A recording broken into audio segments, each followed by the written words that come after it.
காலையில் எழும்பொழுது எப்படி எழ வேண்டும், இரவு படுக்குகின்ற நேரத்தில் படுக்கைக்கு எப்படி செல்ல வேண்டும், நீங்கள் எப்படி ஆடைகளை அணிய வேண்டும், ஆடைகள் அவுரத்துக்கள் எதிர் என்பதை மார்க்கத்திலே சொல்லித்தர வேண்டும்.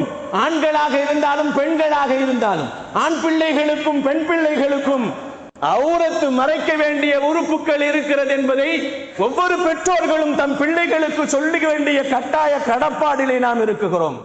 இன்னைக்கு பிள்ளைகள் ஆடை போடுவதிலே பார்க்குகின்ற நேரத்திலே ஆடை போட்டிருக்கிறார்கள். நபிகள் நாயகம் ஸல்லல்லாஹு அலைஹி வஸல்லம் அவர்கள் சொன்னது போன்று ஒரு காலம் வரும், ஆடை போட்டிருப்பார்கள், ஆனால் அவர்கள் அம்மணமாக இருப்பார்கள். கியாமத்தை எதிர்பாருங்கள் என்று சொன்னார்கள். இது போன்ற நிலைமைகள் வந்தால் கியாமத் வந்து விட்டது என்பதை நீங்கள் தெரிந்து கொள்ளுங்கள். கியாமத்தின் அடையாளங்களிலே இது ஒன்று என்று சொன்னார்கள். ஆடை போட்டிருப்பார்கள், ஆனால் அம்மணமாக இருப்பார்கள். எதை மறைக்க வேண்டுமோ அதை மறைக்க மாட்டார்கள். தொப்புளை காட்டிக் கொண்டிருப்பார்கள், முட்டியை காட்டிக் கொண்டிருப்பார்கள்.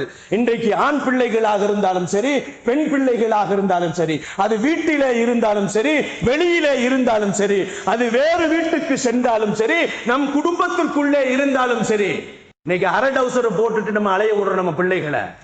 நபிகள் நாயகம் ஸல்லல்லாஹு அலைஹி வஸல்லம் சொன்னார்கள், ஆண் பிள்ளைகளுக்கு முட்டில் மறைத்திருக்க வேண்டும், தொப்புள் மறைத்திருக்க வேண்டும். நம் பிள்ளைகளுக்கு சொல்லித்தர வேண்டும்.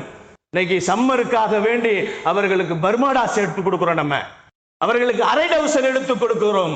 அவர்கள் உட்கார்ந்து இருக்கின்ற நேரத்தில் அவர்கள் மர்மஸ்தானங்கள் வெளியே தெரியும், அசிங்கங்கள் அவலங்களை நாம் பார்த்து கொண்டிருக்கிறோம். நம் பிள்ளைகளை நாம் தான் ஒழுக்கப்படுத்த வேண்டும். அத்திபு அவுலாதக்கும். நபிகள் நாயகம் ஸல்லல்லாஹு அலைஹி வஸல்லம் சொன்னார்கள், சின்ன குழந்தை தானே என்பதற்காக வேண்டி நீங்கள் குழந்தைகளை முட்டியை காண்பித்து பழக்கினால் அவர்கள் வயதானாலும் முட்டியை காண்பித்துக் கொண்டுதான் இருப்பார்கள்.